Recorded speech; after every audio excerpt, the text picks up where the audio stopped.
सबसे पहले ये जो पेश किया गया आज, उस बिल के ऊपर आप क्या राय रखते हैं? हुकूमत किस चक्कर में? बिस्मिल्लाहिर्रहमानिर्रहीम, अस्सलातु वस्सलामु अलैका या सय्यदी या रसूल अल्लाह, अस्सलातु वस्सलामु अलैका या सय्यदी या हबीब अल्लाह, ताजदार ख़त्म नबूवत, जिंदाबाद जिंदाबाद। बात यह है कि यासर साहब, सुप्रीम कोर्ट का फैसला पहले आया, तरमीमी बिल अभी कमेटी में गया है जी। कमेटी के बाद उसके कितने मरहले होंगे, उसके बाद जब बिल मंजूर होता है तो क्या उस बिल के अंदर ये लिखा हुआ है कि इसका अमल दरामद, यानी इसका इतलाक जो है ये उस वक़्त से होगा जिस वक्त की ये बिल बना था, यानी तरमीम की गई है ना जी जी। तो फिर तो देखा जाएगा, फिर उस बिल को चैलेंज कर दिया जाएगा, फिर वो बिल चैलेंज हो जाएगा। और अगर ऐसा नहीं है तो आज के दिन से पहले तक जितने बिल मंजूर हुए हैं उनका इतलाक उसी रोज से होता है जिस दिन वो बिल मंजूर होता है। आप ज़रा तारीख को उठा के देख लें, आप इन चीज़ों को उठा के देख लें। फिर मैं ज़रा आपको थोड़े से फैसलों की तरफ आ जाता हूँ कि एक कोर्ट से, एक पार्लियामेंट से हुआ फैसला, पार्लियामेंट से मंजूर की चीज़, और उसके बाद अदालत की तरफ से मिलने वाले हुक्म के बाद अमल किस पे होता है। कसूरी साहब, कासम सूरी साहब एडवाइस पे असम्बली डिसॉल्व कर देते हैं, ऐसा ही होता है जी। सदर पाकिस्तान उस पर साइन कर देते हैं, वो तमाम आईनी कानूनी काम पूरा हो जाता है। आप उठते हैं, यानी पीडीएम उठती है, कोर्ट में चली जाती है, अदालत उस पर रात 12 बजे लगती है, अदालत उस पर फैसला देती है, और पार्लियामेंट के उस फैसले को, जो उस वक्त की अक्सरियत का फैसला है, जो उस वक्त के वजीर आज़म, जो कानूनी तौर पर अदम इत्तेमाद से पहले दे सकते थे, या जो भी है, या जो रूलिंग दी, उस रूलिंग के तहत वो कर देते हैं, जिस पर सदर पाकिस्तान, जो आईनी तौर पर सदर हैं, जो साइन कर चुके होते हैं। अगर सुप्रीम कोर्ट का फैसला उस आइन के उस फैसले को गैर आइनी करार देते हुए दोबारा से असम्बली को बहाल करता है, असम्बली बहाल होती है, अदम इत्तेमाद का एक टाइम दिया जाता है, उस टाइम के दौरान अदम इत्तेमाद होती है, और उसके बाद वो असम्बली एक लंबे अरसे तक चलती है।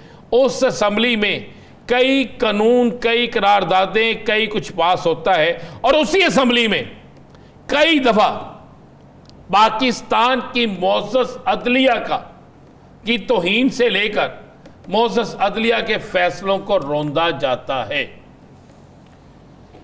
अगर उस वक्त सुप्रीम है पार्लियामेंट, तो फिर अदलिया मुदाखलत नहीं कर सकती थी। तो फैसला यह हुआ कि सुप्रीम अदलिया है, पार्लियामेंट सुप्रीम नहीं है। जब अदलिया सुप्रीम है और अदलिया का ये फैसला 2 जजेस ने नहीं दिया, ये एक फुल बेंच बनता है, उसमें ये केस जाता है, इलेक्शन कमीशन पिटिशनर है, मुस्लिम लीग नून उसमें पिटिशनर है, पीपल्स पार्टी उसमें पिटिशनर है, जमीयत उलमा इस्लाम उसमें पिटिशनर है, तहरीक इंसाफ उसमें पिटिशनर है, सुन्नी इत्तेहाद कौंसिल उसमें पिटिशनर है, पाकिस्तान बार कौंसिल उसमें पिटिशनर है, सारे पिटिशनर है ना उसमें।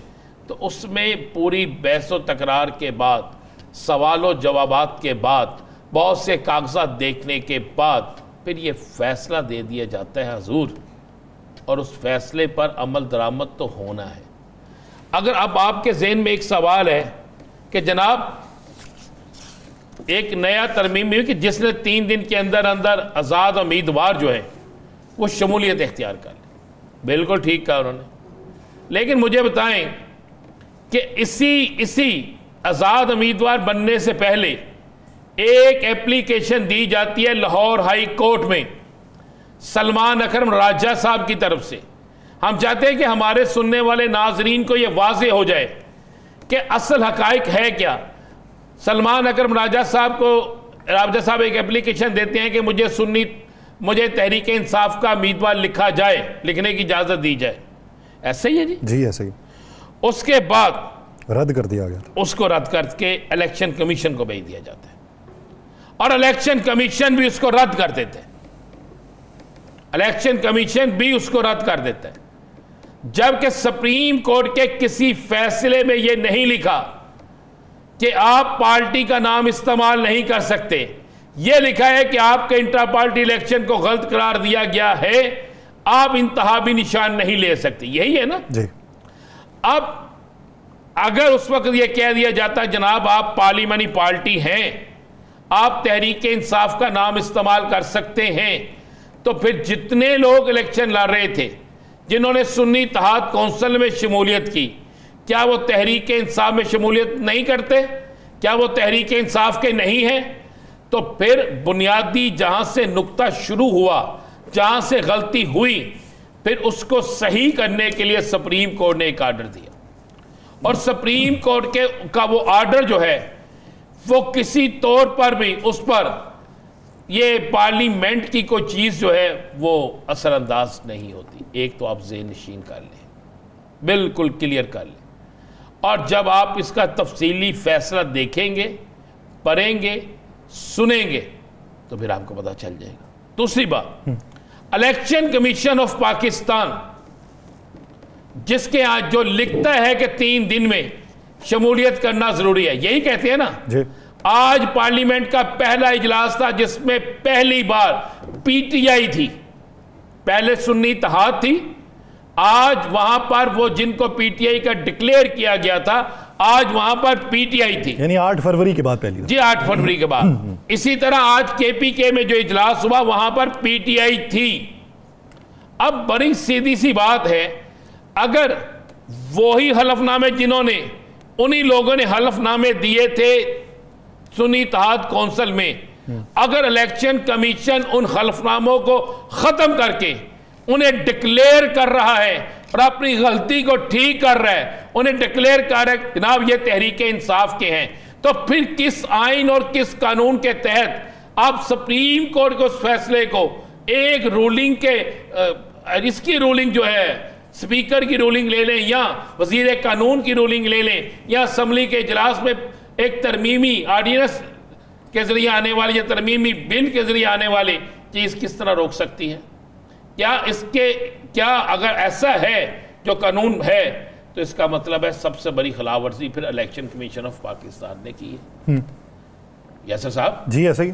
और अगर ऐसा नहीं है तो फिर इलेक्शन कमीशन ऑफ पाकिस्तान को बाकी लोगों को भी तहरीक इंसाफ में शमूलियत के लिए जिन लोगों ने अपने कागजात एफिडेविट हल्फनामा जमा करा दिया है उनको करना पड़ेगा।